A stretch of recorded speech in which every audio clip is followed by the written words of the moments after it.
Hello guys, welcome back to our channel. आज हम बात करेंगे आपके डीएसी के सब्जेक्ट एडवर्टाइजिंग के बारे में। तो आप देख सकते हैं एडवर्टाइजिंग के अंदर आपकी 5 यूनिट्स हैं जो आपके एग्ज़ाम में आएंगी। फर्स्ट आपका इंट्रोडक्शन टू एडवर्टाइजिंग। तो अभी सबसे पहले हम बात करते हैं इंट्रोडक्शन टू एडवर्टाइजिंग के बारे में। तो आप देख सकते हो ये सारे टॉपिक्स जो आपकी स्क्रीन पे, हम इसको इन डिटेल इसके बारे में हम बात करेंगे। ठीक है, तो चलिए लेट्स बिगिन। अब सबसे पहले बिगिन करने से पहले हम देखते हैं कि आपके इंट्रोडक्शन आपका जो सिलेबस है उसके अंदर हर एक यूनिट की इक्वल वेटेज कैरी करता है। तो 20% आप एक्सपेक्ट कर सकते हैं 18 मार्क्स का हर एक यूनिट से आपका आएगा।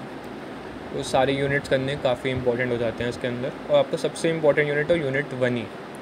तो यूनिट 1 हम देखते हैं, सबसे पहले देखते हैं एडवर्टाइजिंग होता क्या है। तो एडवर्टाइजिंग एक पेड फॉर्म ऑफ कम्युनिकेशन होता है। तो एडवर्टाइजिंग एक पेड फॉर्म ऑफ कम्युनिकेशन होता है तो जिसका मेन गोल होता है लोगों को किसी प्रोडक्ट, सर्विस या आइडिया के बारे में बताना। ठीक है, और बताते कैसे हम यूजुअली बताते हैं टेलीविज़न से, रेडियो से, न्यूज़पेपर से, वेबसाइट, सोशल मीडिया एक्सेट्रा। और ये बताने के बाद ना जब सर्विस या आइडिया के बारे में बताते हैं हम, तो उनको क्या बताते हैं, हम उनको इन्फॉर्म करते हैं, हमें प्रोडक्ट के बारे में इन्फॉर्म करते हैं, जानकारी देते हैं, उनको परसुएट करते हैं। परसुएट मतलब उनको मनाते हैं कि हमारे प्रोडक्ट में कन्विंस हो जाएं कि नहीं, इन्फ्लुएंस हो गया कि फाइनली वो एक हमारा प्रोडक्ट खरीद लें।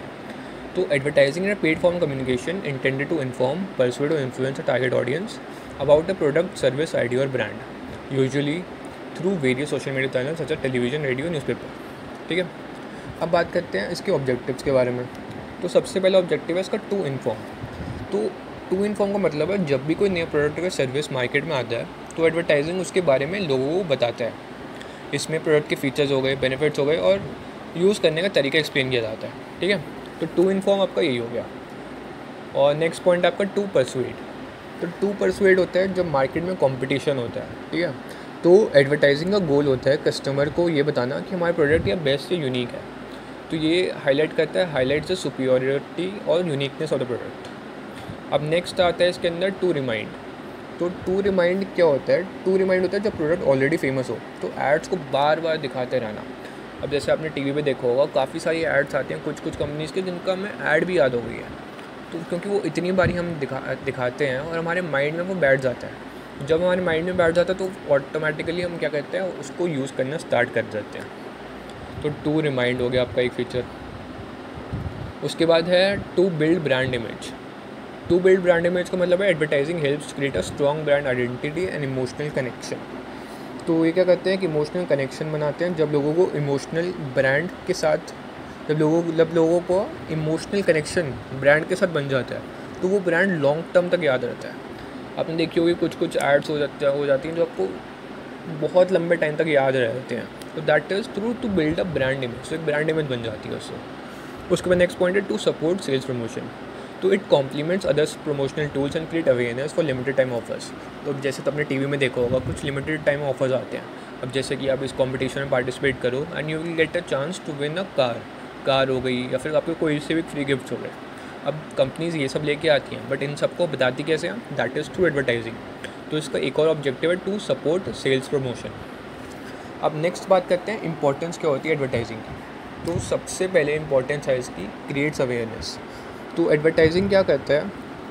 एडवर्टाइजिंग से लोगों को नए और एग्जिस्टिंग प्रोडक्ट्स या सर्विसेज के बारे में पता चलता है।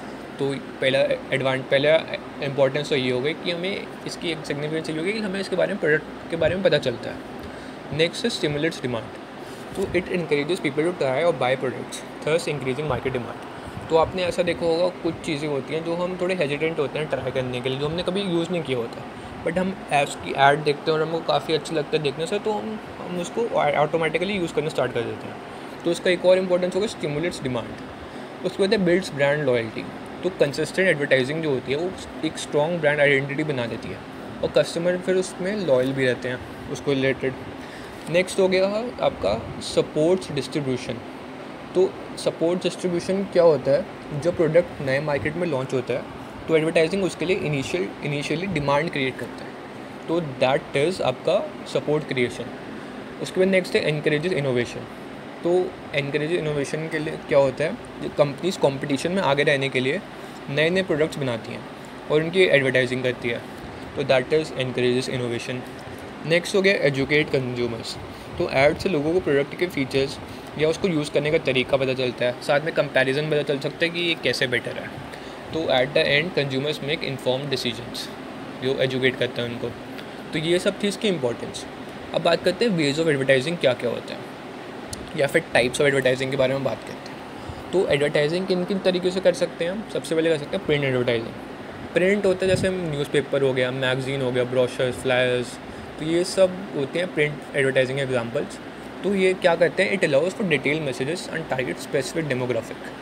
अब स्पेसिफिक डेमोग्राफिक का मतलब होता है जैसे कुछ बच्चे हो गए, जैसे टॉयज़ है, हम कोई कंपनी टॉयज़ बना रही है, तो क्या होगा, एक किड सेक्शन हो जाएगा। किड सेक्शन के अंदर हम डिटेल उसके बारे में लिख सकते हैं, उसके बारे में बता सकते हैं, ताकि वो सिर्फ किड्स को टारगेट करे। तो that is demographic, about specific demographic. Next हो गया ब्रॉडकास्ट एडवर्टाइजिंग। तो इसमें क्या होता है, इसमें टीवी और रेडियो का यूज़ होता है, वाइड रीच होती है और ऑडियो विजुअल इम्पैक्ट क्रिएट होता है। आउटडोर एडवर्टाइजिंग आपने देखा होगा, बिलबोर्ड्स हो गए, होर्डिंग्स हो गए, तो ये सब आउटडोर एडवर्टाइजिंग है। और ये लोकल ऑडियंस को टारगेट करता है, जो उस एरिया के लोकल ऑडियंस हो गए ना, जो हम जहाँ से हम ट्रैवल कर रहे हैं, तो ऑटोमेटिकली हम उस एरिया में रहते हैं और वहीं का कोई ब्रांड है तो हम उसको ईजिली वहाँ से रीच आउट कर सकते हैं।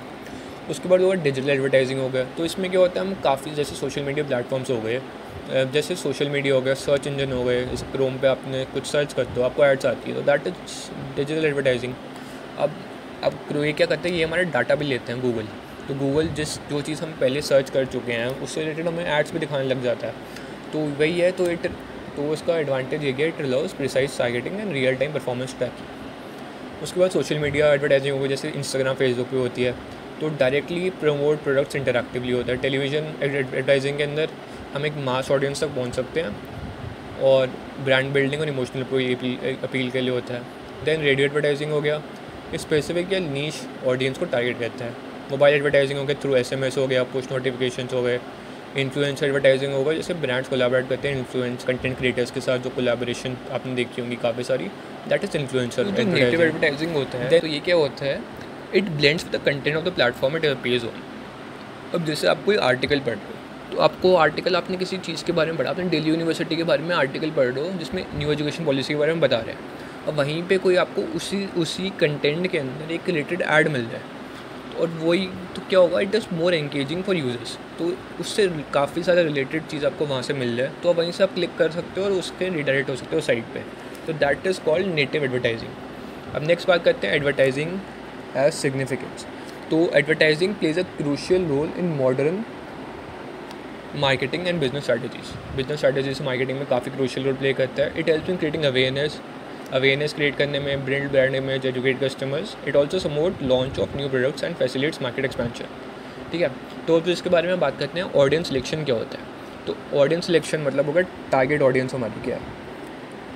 तो टारगेट ऑडियंस के बारे में हम बात करें तो ऑडियंस सिलेक्शन का मतलब होता है उन लोगों की पहचान करना जो ऐड से सबसे ज़्यादा इम्पैक्ट होंगे। अब हम कोई ऐड कर रहे हैं, जैसे कोई टॉयज़ की ऐड, अगेन टॉयज़, तो सबसे ज़्यादा इम्पैक्ट कौन होगा, कोई 60+ एज का होगा, कोई 40+ एज का होगा, या फिर कोई किड्स सेक्शन, या फिर किड्स होंगे, वो होंगे, ऑब्वियसली बात से किड्स होंगे। तो टारगेट ऑडियंस वही है जिस चीज़ से हमारा रिलेटेड प्रोडक्ट है, तो उसके कंज्यूमर्स हमारे के लिए कौन होंगे। तो हम इनको इन डेप्थ डिस्कस करते हैं, इसकी काफ़ी सारी सेगमेंटेशन है। तो सेगमेंटेशंस को हम डिस्कस करते हैं। सबसे पहले है डेमोग्राफिक सेगमेंटेशन। तो डेमोग्राफिक सेगमेंटेशन क्या होता है, लोगों को उनके पर्सनल डेटा के बेसिस पे डिवाइड करते हैं। जैसे कि एज हो गया, उनकी एज पे, तो डिफरेंट एज ग्रुप की डिफरेंट नीड्स हो सकती हैं। Toys target children, while retirement plans target senior citizens. तो हमने देखा एक होता है एज। अब उसके बाद और तरीके भी होते हैं डेमोग्राफिक सेगमेंटेशन के, जैसे जेंडर के बेसिस पे करते हैं, main and women often have different needs. Income के बेसिस पे करते हैं, लग्जरी ब्रांड्स होते हैं वो हायर परचेजिंग पावर वाले लोग ही बाय करते हैं मोस्टली, तो ये एट द इनकम के बेसिस पे भी इसको सेगमेंट कर सकते हैं। Next is education occupation, professional students, home makers, इस बेसिस पे भी फैमिली साइज लाइफ साइकिल पे भी।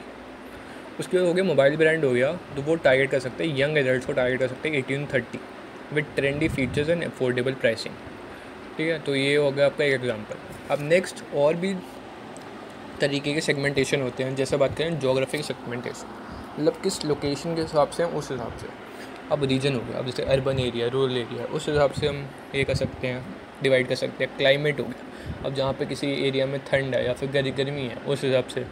कंट्री हो गई, सिटी हो गई, उस सिटी के क्या नॉर्म्स हैं, लैंग्वेजेस हैं। अब साउथ की लैंग्वेजेस होती हैं, साउथ का और अलग लोकल टेस्ट है साउथ इंडिया का, वही नॉर्थ इंडिया का थोड़ा अलग है उससे इन कंपेरिजन।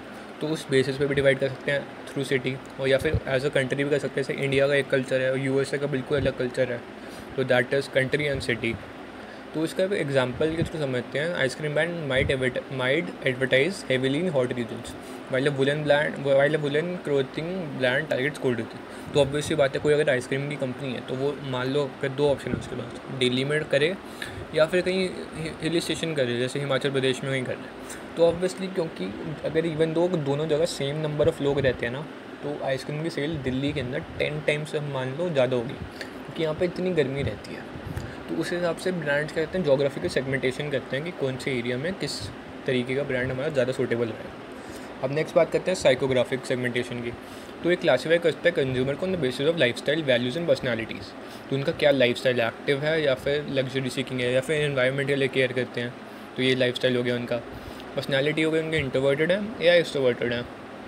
उसके बाद वैल्यूज़ एंड बिलीव्स, तो उनकी वैल्यूज़ बिलीव्स क्या हैं। अब रिलीजियस बिलीव्स हैं, एनवायरनमेंट के लिए वो कहते हैं कंसर्न दिखाते हैं, या फिर कल्चरल वैल्यूज़ हैं उनकी, तो जो इन्फ्लुएंस करते हैं उनके बाइंग डिसीजन को।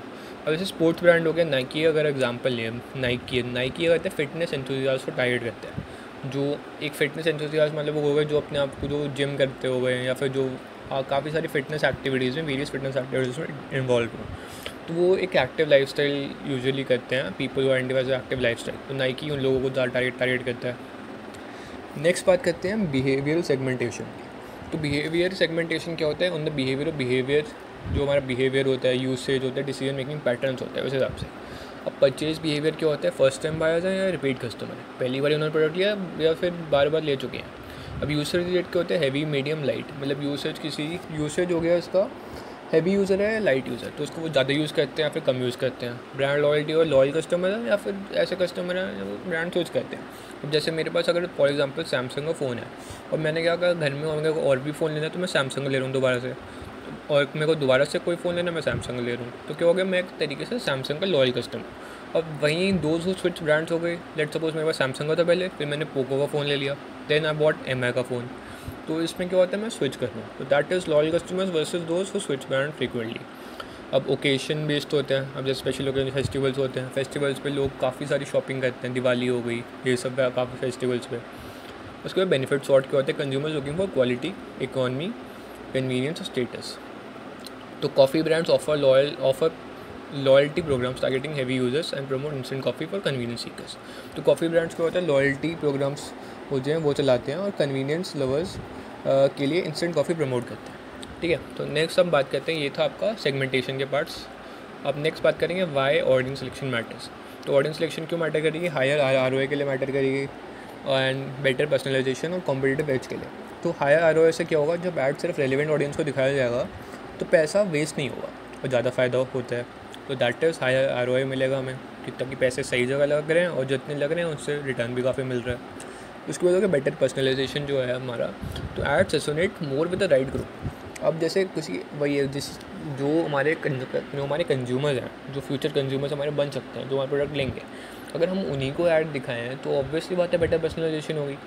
और कॉम्पिटिटिव एज के बारे में बात करें, जब आप सही जगह रिसोर्स इन्वेस्ट करोगे तो कॉम्पिटिशन से ऑटोमेटिकली आगे रहोगे, दैट इज़ कॉम्पिटिशन एज। अब सेटिंग द एडवर्टाइजिंग बजट। तो डिटर्मिनेंट्स इसके क्या होते हैं, फैक्टर जो अफेक्ट करते हैं, सबसे पहले फैक्टर है मार्केटिंग ऑब्जेक्टिव्स। तो अब जितना मार्केटिंग ऑब्जेक्टिव में क्या होगा, जितने ज़्यादा हमारे एग्रेसिव गोल्स होंगे तो उतना ज़्यादा हायर बजट होगा। अब एप्पल क्या होता है, काफ़ी ज़्यादा स्पेंड करते हैं इन सब पे, अपने आईफोन पे, और विद इन अ डे और टू जिस दिन लॉन्च होता है उसके हज़ारों आईफोन बिक जाते हैं, क्योंकि वो अपनी मार्केटिंग ऑब्जेक्टिव्स में इतना ज़्यादा इन्वेस्ट करता है। That is more aggressive goals हैं उसके, गोल्स को अचीव करने के लिए इतना हायर बजट है उसका। प्रोडक्ट लाइफ साइकिल हो गया, new products need more ads in mature one. नए प्रोडक्ट को ज़्यादा ऐड चाहिए होती है। कंपटीशन लेवल हो गया, हाई कंपटीशन हो गया तो हायर ऐड स्पेंड होगी, क्योंकि अगर एक आप किसी चीज़ की ऐड कर रहे हैं, वहाँ पे अगर 50 लोग और भी ऐड कर रहे हैं, तो ऑब्वियसली बात है आप चाहोगे कि आपका ऐड ज़्यादा अच्छी बने और ज़्यादा सारे लोगों तक पहुँचे, बार बार पहुँचे उनके पास। तो कंपटीशन लेवल में high competition, higher ad. Target market size में क्या होता है, लार्जर ऑडियंस होता है, मतलब मोर ऐड स्पेंड हो गया। अब मीडिया कॉस्ट के बाद टीवी एड्स में सबसे ज़्यादा कॉस्ट होती है, उसके बाद डिजिटल कॉस्ट, उसके बाद प्रिंट एड्स। अब बात करते हैं बजटिंग के बारे में। तो बजटिंग क्या होता है? Budgeting is a process of planning how to spend a certain amount of money. तो ओवर पीरियड ऑफ टाइम तो हमारे पास अगर कुछ पैसे हैं, हम उनको प्लान करें कि हम उसको किस तरीके से स्पेंड करें, दैट इज़ बजटिंग। तो budgeting it involve estimating income and expenses. तो एस्टिमेट करते हैं इनकम और एक्सपेंसेस के एंड डिसाइड करते हैं how much to allocate for different activities. अब हमारे पास जो इनकम है, हमारे पास जो काफ़ी सारे पैसे हैं, हम उनको क्या करेंगे? हम सारे उनको मार्केटिंग में नहीं डाल सकते, सारे प्रोडक्शन में नहीं डाल सकते। हमें एक बैलेंस रखना पड़ेगा, हमें ये देखना पड़ेगा कि कहाँ पे कितनी ज़रूरत है, how much to allocate. Marketing में लेट्स वो 20% का हमें नीड है मार्केटिंग में करने की, प्रोडक्शन में नीड है 40% करने की, ऑपरेशंस में 30%, बाकी रिमेनिंग हो गया एडवर्टाइजिंग के अंदर। तो हमें ये पूरा एलोकेट करना पड़ेगा बजटिंग के अंदर कि कहाँ पे क्या जाएगा, कहाँ पे क्या जाएगा। तो बजटिंग क्या करता है? It helps in controlling cost and making sure money is use efficiently in business goals. तो मेजर बजट बात करते हैं मेजर बजटिंग मेथड्स के बारे में। पहले है परसेंटेज ऑफ सेल्स मेथड। तो ये क्या होता है? एलोकेट करता है फिक्स परसेंट ऑफ पास्ट और फ्यूचर सेल्स।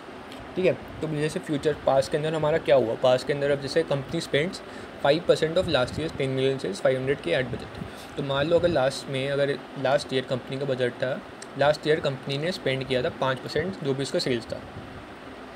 तो जैसे उसकी 1 करोड़ सेल्स थी तो उसका 5% हो गया 5 लाख। तो उसने 5 लाख रुपये अपनी एड स्पेंड में लगाए।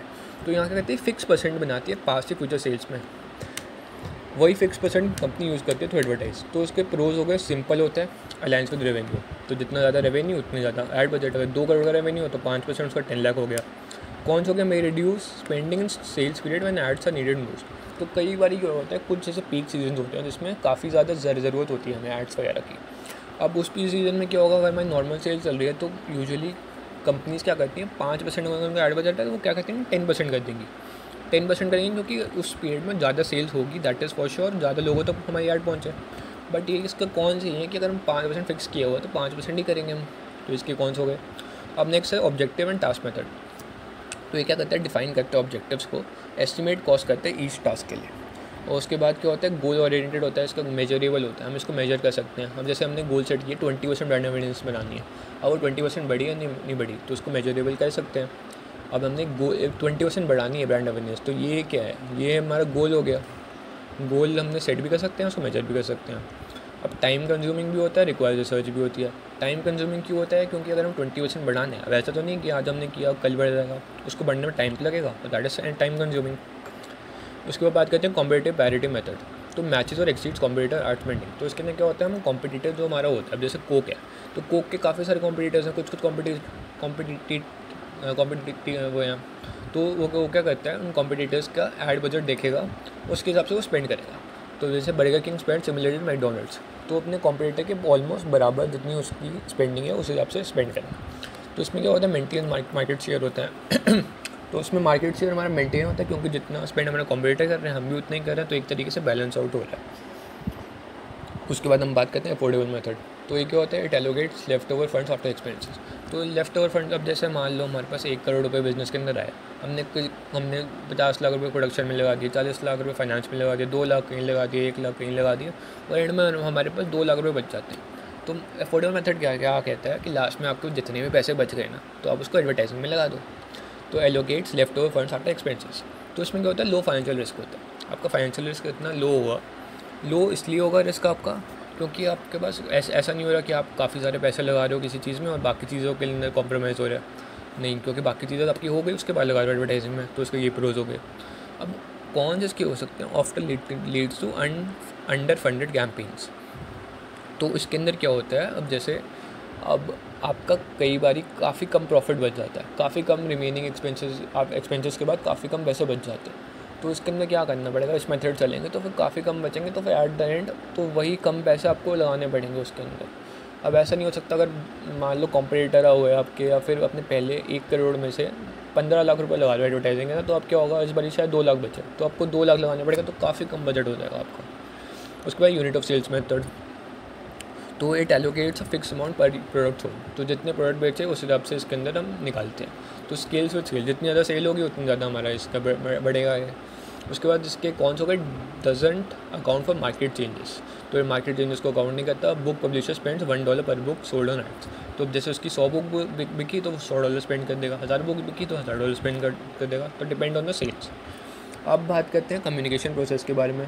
तो कम्युनिकेशन प्रोसेस क्या होता है? तो communication process is exchange of information between sender and receiver.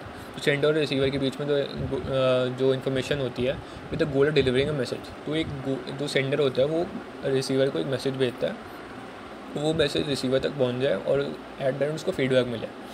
It is essential advertising to convey the intended message effectively to target audience. ठीक है, सबसे पहले इसके अंदर पॉइंट है sender, the person, company, organization that creates. तो sender कौन होता है? जो मैसेज भेज रहा होता है। तो एडवर्टाइजिंग में ये एडवर्टाइज़र या ब्रांड होता है। जैसे एग्जांपल होगा कोका कोला हो गई, वो एक ऐड बनाती है, ठीक है, तो वो सेंडर हो गई। अब मैसेज क्या होता है? जब जो कंटेंट या बात सेंड करनी है, इसमें टेक्स्ट हो गया, इमेज हो गया, साउंड, वीडियो, ये सब कुछ आता है। जैसे एग्जांपल हो गया, अब कोक ने कोई ऐड बनाई तो ऐड में उसने कुछ टेक्स्ट कुछ बोला होगा, कुछ ऐड में विजुअल्स होंगे, कुछ होगा, विजुअल्स नहीं होंगे, कुछ वर्ड्स होंगे, इमेजेस होंगे, साउंड्स होंगी, तो वो आपका मैसेज हो गया। एनकोडिंग हो गया जब सेंडर अपने मैसेज को सिंबल्स लैंग्वेज में कन्वर्ट करता है। अब जैसे कोका कोला है तो उसने एक क्रिएटिव ऐड बना दी, क्रिएटिव ऐड डिज़ाइन कर दी, तो दैट इज़ एनकोडिंग। उसके बाद बात करते हैं मीडियम में। तो मीडियम आपका हो गया जिस प्लेटफॉर्म से मैसेज ऑडियंस तक जाता है। अब टीवी से जा रहा है, रेडियो से जा रहा है, न्यूज़पेपर से जा रहा है, सोशल मीडिया से जा रहा है, तो ये सब आपके मीडियम हो गए। मीडियम की बात करते हैं रिसीवर होता है जो मैसेज को रिसीव करते हैं। एडवर्टाइजिंग में ये टारगेट ऑडियंस होते हैं। जैसे एग्जांपल वही है, तो कोका कोला के लिए टारगेट ऑडियंस क्या हो गए? काफ़ी बड़ी रेंज है। अब मैं एक मान के चलते हैं 18 to 25 को टारगेट करें तो वो उनकी टारगेट ऑडियंस हो गए। नेक्स्ट हो गया डिकोडिंग। जब रिसीवर मैसेज को समझाने की कोशिश करता है, हर इंसान अपने एक्सपीरियंस और अंडरस्टैंडिंग के हिसाब से मैसेज समझता है, ठीक है। तो फीडबैक हो गया। उसके बाद है फीडबैक एंड नॉइस। तो फीडबैक होता है जब रिसीवर अपना रिस्पॉन्स देता है। एडवर्टाइजिंग में फीडबैक हो सकता है जैसे purchase, like, share, comment, product inquiry. तो प्रोडक्ट इंक्वायरी हो गई तो वो फीडबैक हो गया। अब नॉइस हो गई कोई भी चीज़ होती है, कोई भी चीज़ जो मैसेज को डिस्टॉर्ट या कंफ्यूज करती है, ठीक है।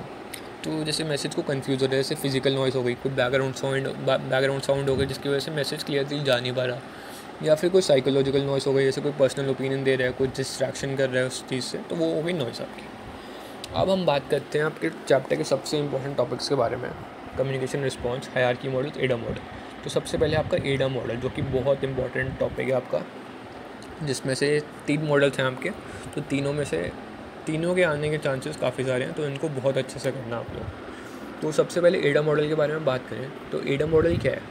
एडा मॉडल एक मार्केटिंग मॉडल है जो ये बताता है कि कस्टमर्स किस प्रोसेस से गुजरता है जब वो अपने प्रोडक्ट खरीदता है, ठीक है। तो जब भी कोई कंज्यूमर प्रोडक्ट खरीदता है तो वो किस तरीके क्या उसके स्टेप्स होते हैं उनके बारे में बताता है एडा मॉडल। तो ये मॉडल एडवर्टाइजर्स को हेल्प करता है ताकि वो अपना मैसेज इस तरीके से बनाए कि कंज्यूमर अटेंशन से लेकर एक्शन तक चला जाए, ठीक है। तो एक्शन तक चला जाए, कंज्यूमर अपना उसकी अटेंशन है उसके बारे में उसको पता चले, उसके बाद एक्शन तक चला जाए। द एडा model is step by step process advertising to guide customers from noticing an ad to taking an action. It stands for attention, interest, attention, interest, desire and action. तो इसके एडा मॉडल इसके लिए stand करता है। This model helps advertisers create messages that attract and motivate customers. तो customers को attract and motivate करते हैं, ऐसे एड्स बनाते हैं। It is use in ads, sales and marketing to improve results, ठीक है, improve results and improve sales. अब इसका कॉन्सेप्ट हो गया, first grab attention, then creates interest, build desire and encourage action. That is इसके 4 mental stages हैं। अब इसके 4 स्टेजेस के बारे में बात करते हैं इन डेप्थ। तो इसके 4 स्टेजेस हैं। सबसे पहले है अटेंशन। अटेंशन का मतलब होता है first the ad first much catch the viewers eye और ग्रैब द अटेंशन।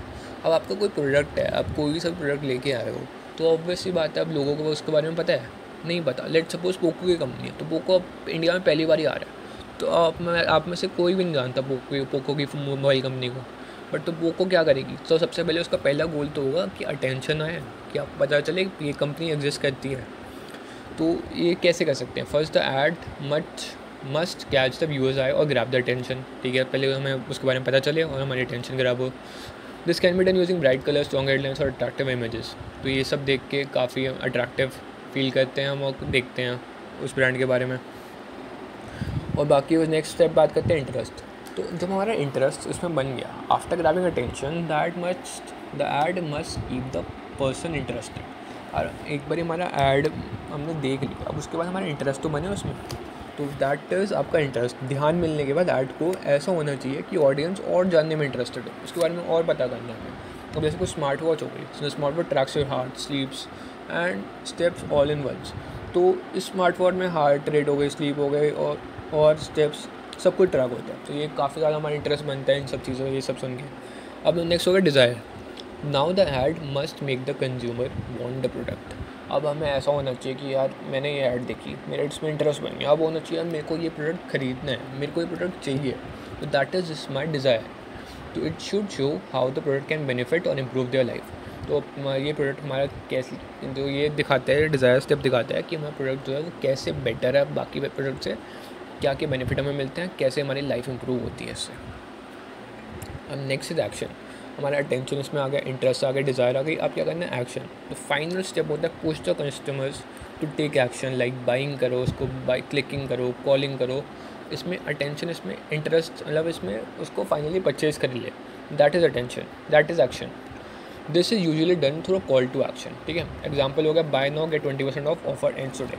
तो इसमें वही है, लास्ट स्टेप में कंज्यूमर्स को कोई एक्शन लेना होता है, वो कोई सा भी एक्शन लें, that is part of the process.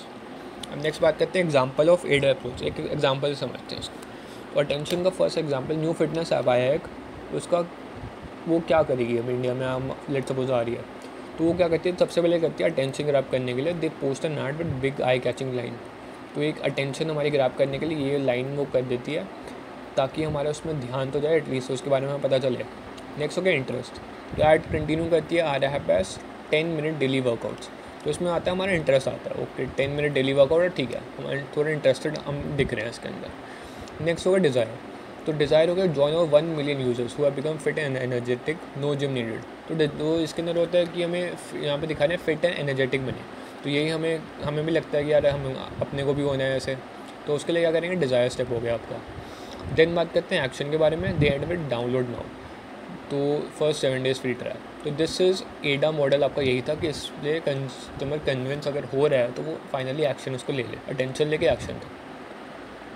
तो इसके एडवांटेजेस के बारे में बात करें, it is simple and easy to use. तो एडा मॉडल होता है बहुत सिंपल होता है, ईजी टू अंडरस्टैंड है, ईजी टू यूज़ है, हेल्प मेक स्ट्रॉन्ग एडवर्टाइजमेंट।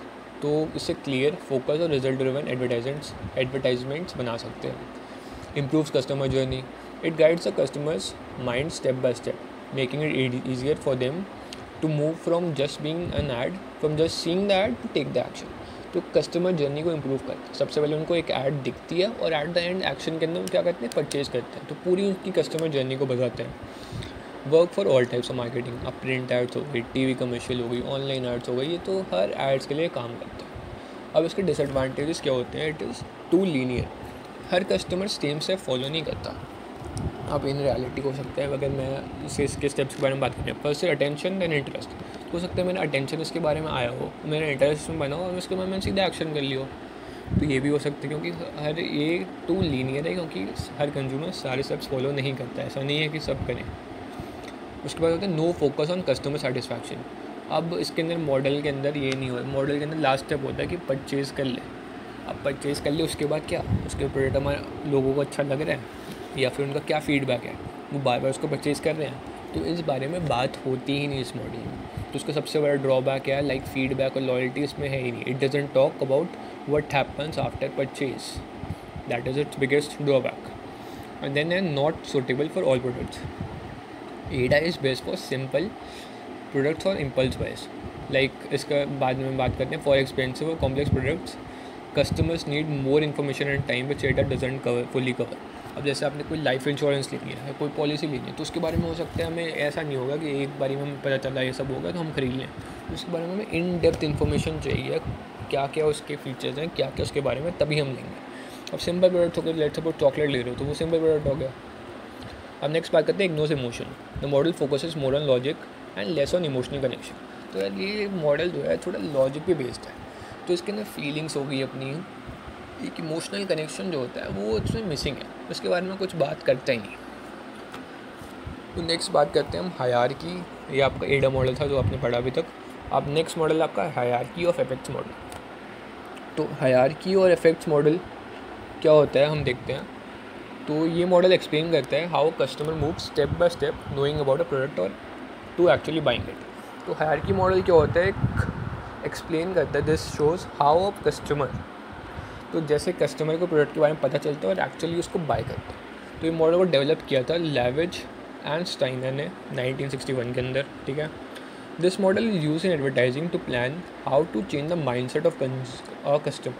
तो ये बताता है कि कस्टमर का माइंड सेट कैसे चेंज करें थ्रू मल्टीपल स्टेजेस। काफ़ी सारे स्टेजेस हैं इसके थ्रू। इट इंक्लूड्स अवेयरनेस हो गई, नॉलेज हो गई, लाइकिंग, प्रेफरेंस, कन्विक्शन, परचेज।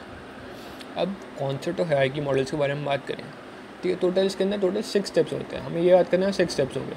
अब 6 स्टेप्स कैसे डिवाइडेड हैं? सबसे पहले होता है कॉग्निटिव स्टेज होता है thinking. The customers becomes aware and gain knowledge. पहले कस्टमर अवेयर होता है और उसके बाद नॉलेज गेन करता है, aware and gains knowledge. Then हो गया अफेक्टिव स्टेज, जिसमें थोड़ी होती है लाइकिंग होती है हमारी उस प्रोडक्ट को लेकर। देन हम उसको प्रेफर करते हैं, देन अपना ओपिनियन बनाते हैं। देन कॉग्निटिव स्टेज हो गई, then finally decides to buy, तो फाइनली परचेज करना। अब ये जो है इसके 6 स्टेप्स जो है ना, 6 स्टेप्स जो हैं इसके इस मॉडल के, उसके बारे में बात करते हैं। The first step is shows on what the customers know. तो ये सब ठीक है, स्टेप्स के बारे में बात करते हैं। दैट इज़ फर्स्ट स्टेप हो गया अवेयरनेस। द कस्टमर्स हियर्स और sees the product for the first time. तो कस्टमर इस स्टेज में क्या होता है, उसको प्रोडक्ट के बारे में पहली बार ही पता चलता है। तो कस्टमर को पहली बार पता चलता है। एग्जाम्पल हो गया, I have seen this in a phone ad. अब एग्जाम्पल हम रहने देते हैं, तो कस्टमर्स हियर, तो अब ये कोई सी भी कंपनी आएगी, हमें उसके बारे में सबसे पहले पता चला, तो दैट इज़ अटेंशन। ठीक है, अब नॉलेज हो गई। तो नॉलेज क्या हो गई, तो customers tries to learn more about the product. अब कस्टमर को पता चल गया, लेट सपोज हमारे फ़ोन की कंपनी है, पोको की कंपनी है, तो कस्टमर को पता चल गया पोको का ब्रांड है। अब नॉलेज हमें पोको के बारे में और भी जानना है, उसका क्या रैम है, क्या स्टोरेज है उसकी, क्या कैसा कैमरा है, क्या प्राइसिंग है। तो हमारा उसके बारे में नॉलेज गेन करने में थोड़ा इंटरेस्ट आता है। तो उसकी फीचर्स हो गए, बेनिफिट्स हो गए, ये सब।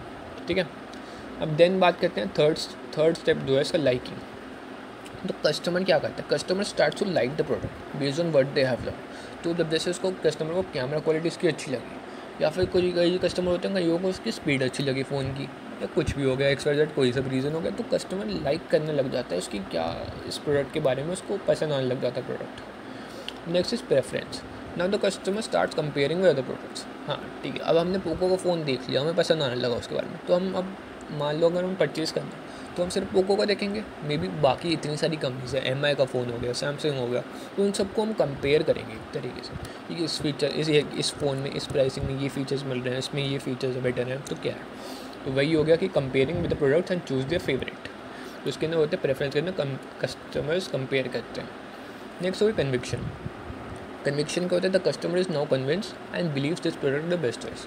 तो कस्टमर को क्या लगता है, कन्विंस जब होता है कस्टमर, तो आफ्टर कंपैरिजन वो कंपेयर कर लेता है कि इस प्राइस पॉइंट में मेरे को ये वाले फीचर्स मिल रहे हैं, इस कैमरा क्वालिटी में ये कैमरा क्वालिटी मिल रही है, इतनी स्पीड मिल रही है फ़ोन की, इतना रैम मिल रहा है, तो यही चीज़ें मेरे को परफेक्ट लगती है मेरे लिए, और that is my best choice. तो customer is now convince and believes this is the best choice. Then उसके बाद आता है फाइनल स्टेज आता है परचेज़। अब मैं कन्विंस हो गया कि यही बेस्ट मेरे लिए है, तो मैं फाइनली क्या करूँगा, तो अब मैं फाइनल लूँगा, उस प्रोडक्ट को ख़रीद लूँगा। तो फाइनल स्टेप इन्वॉल्व करता है the customer boys the product. ठीक है, अब इसका एक बार दोबारा से देखते हैं इसके स्टेप्स जो हैं। फर्स्ट इज़ अवेयरनेस स्टेप है, उसके बारे में पता चलता है। नॉलेज हो गई, हम उसके बारे में इंटरेस्ट आता है कि हम उसके बारे में और जानें। लाइकिंग हो गई, likes the product, we like the product, जो हमें दिखता है उस हिसाब से हमें उसके अंदर लाइकिंग डेवलप होती है। देन प्रेफरेंस हो गई, हम उसको कंपेयर करना स्टार्ट करते हैं। कन्विक्शन हो गई कि ये प्रोडक्ट हमें लगता है कि हमारे लिए बेस्ट चॉइस है। अब बेस्ट चॉइस हमें लग गई तो हम क्या करेंगे, 6 हो गया परचेज़। अब देखते हैं इसका न्यू लैपटॉप है। अब एक बार इसको एग्जांपल है, इसको रीड कर सकते हो आप एक बारी।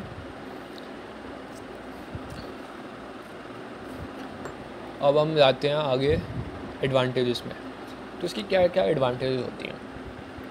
Covers complete customer journey. तो ये क्या करता है, कस्टमर की पूरी जर्नी, पहले इसकी स्टार्टिंग स्टेज है अवेयरनेस से लेके परचेज़ तक, पूरी कस्टमर की जर्नी पूरी कस्टमर की जर्नी ये बताता है। तो हेल्प्स मार्केटर्स प्लान कम्युनिकेशन और ई स्टेज। तो ई स्टेज के लिए क्या क्या कम्युनिकेशन होना चाहिए, वो मार्केटर्स को प्लान करने में हेल्प करता है। अब इसका सेकंड पॉइंट है easy to understand and apply. तो ये क्या होते हैं, they are logical and practical. ये सारे स्टेप्स के लॉजिकल प्रैक्टिकल हैं। तो ये एड क्रिएशन और कैंपेन प्लानिंग में काफ़ी ज़्यादा हेल्प करते हैं। नेक्स्ट हो गया helps in tracking customer behaviour. तो companies can analyse which stage customers are struck at and improve their marketing accordingly. तो अगर कोई कंपनी है, उसको पता चल गया कि लाइकिंग स्टेज पे को नॉलेज स्टेज में इंटरेस्ट, उनको नॉलेज बन गया, उनको अवेयरनेस हो गई, नॉलेज हो गई, लाइकिंग हो गई, अब प्रेफरेंस स्टेज पे उनको लग रहा है कि कुछ चीज़ें बाकी चीज़ों की बेटर है, कि हम अच्छे से अब अपने फीचर्स के बारे में बता नहीं पा रहे। कंपनी को ऐसा लग रहा है कि लोग इसी स्टेज पर अटक गए हैं। तो कंपनी क्या करेगी फिर, कंपनी क्या करेगी तो इसको इम्प्रूव करेगी अकॉर्डिंगली। स्टेज हमने स्टेज आइडेंटिफाई कर ली, तो उस हिसाब से कंपनी इसको इम्प्रूव करेगी, improve their marketing accordingly. Then useful in long term marketing होगी। It's perfect for high involvement products हो गए, जैसे car, laptop etcetera, where customers take time to decide. तो लॉन्ग टर्म मार्केटिंग में काफ़ी ज़्यादा हेल्पफुल होगी।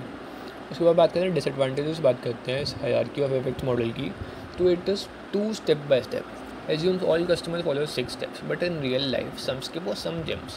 तो इन रियलिटी के अंदर जो 6 स्टेप्स होते हैं ना, ये शायद फॉलो ना हो। ये एजम्पशन में चलते हैं कि लोग पहले फर्स्ट स्टेप पे आएंगे, फिर सेकंड स्टेप करेंगे, थर्ड, फोर्थ, फिफ्थ, सिक्स। अब कई बार क्या हो सकता है, हमें अवेयरनेस हो, हमें उसके बारे में नॉलेज हो, लाइकिंग हो, और हम सीधा उसको परचेज़ कर लें, ये भी हो सकता है। या फिर और भी इसके काफ़ी सारे स्टेजेस हो सकते हैं जिनको हम स्किप कर दें। तो ये 2 स्टेप बाय स्टेप है। Next at not suitable for all products.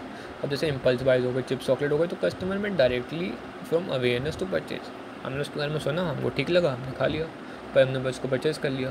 तो not suitable for all products के लिए है ही नहीं है। But takes time. तो टेक्स टाइम क्या होता है, process is slow and not ideal for short term campaigns और फास्ट सेलिंग आइटम्स। तो ये काफ़ी स्लो प्रोसेस है शॉर्ट टर्म कैंपेन्स के लिए, फास्ट सेलिंग आइटम्स के लिए नहीं है। हार्ड टू मेजर इमोशन हो गए, जैसे it is difficult to measure stages liking और प्रेफरेंस को डाटा फॉर्म में ना उनको मेजर करना काफ़ी थोड़ा मुश्किल हो जाता है। तो ये इसके 4 डिसएडवांटेजेस थे। अब आपकी बात करते हैं इस टॉपिक, आपके चैप्टर का last topic, that is DAGMAR approach. तो डैगमर अप्रोच क्या होता है, it stands for defining advertising goals for measure advertising results. तो ये क्या होता है, it is a method use by advertiser to set clear goals. तो क्लियर गोल सेट करने के लिए एक मेथड होता है and checks if their ads are working और नॉट, कि उनकी जो एड्स रन कर रहे हैं वो चल भी रही हैं, लोगों को पसंद आ भी रही है, नहीं आ रही। तो ये फोकस करते हैं कम्युनिकेशन पे, कि कितना अच्छा कम्युनिकेशन है हमारी एड्स का और किस तरीके से वो इन्फॉर्म करती हैं एड्स और इन्फ्लुएंस करती है कस्टमर को। तो this model helps to create ads that guide customer step by step from knowing it to buying it. उसके बारे में, प्रोडक्ट के बारे में पता चलना, उससे खरीदना, तो पूरा स्टेप बाय स्टेप प्रोसेस बताती है। अब कॉन्सेप्ट ऑफ डैगमर अप्रोच के बारे में बात करें, the main idea of DAGMAR is that advertising is not the selling but communicating with the audience. तो इट इज़ ऐसा नहीं है कि हमें बेचना है, बट ऑडियंस से हमारी कम्युनिकेट करना है। तो ये इसका एक मेन गोल है एक तरीके से।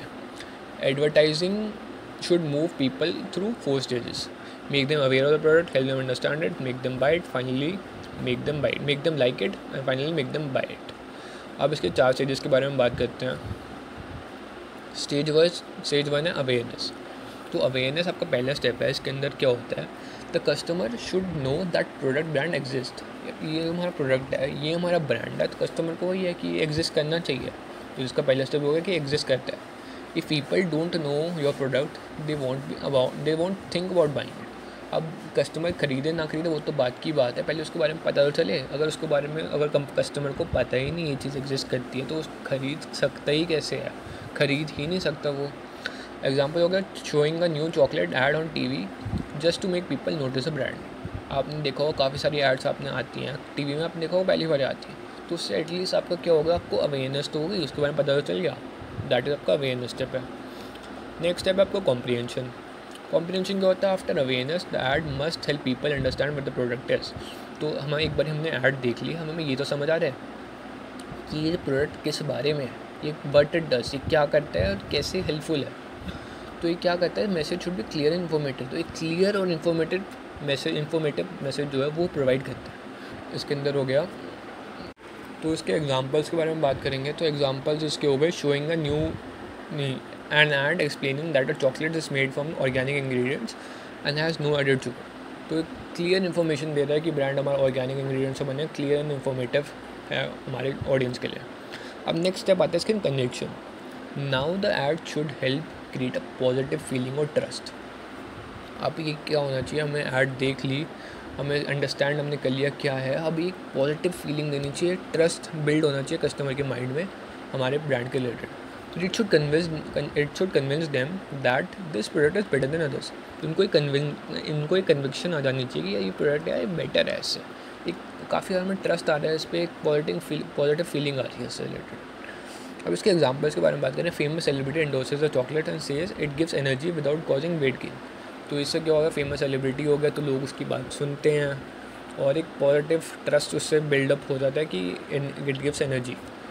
तो वही एक एग्जांपल अब इसका यही हो गया। और नेक्स्ट फाइनल पॉइंट के बारे में बात करते हैं, एक्शन। तो एक्शन क्या होता है, इट इज़ द फाइनल गोल।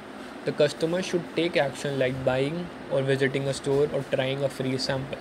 तो कस्टमर क्या होता है, कुछ एक्शन करे। अब एक्शन काफ़ी टाइप्स का एक्शन हो सकता है कस्टमर का, लाइक वो ख़रीद ले उस प्रोडक्ट को, या फिर वो ऐड देख के, या फिर वो स्टोर में जाए, या फिर वो ट्राइंग अ फ्री सैम्पल कि एटलीस्ट वो एक बार ट्राई करे उसके बाद उसको यूज़ करे।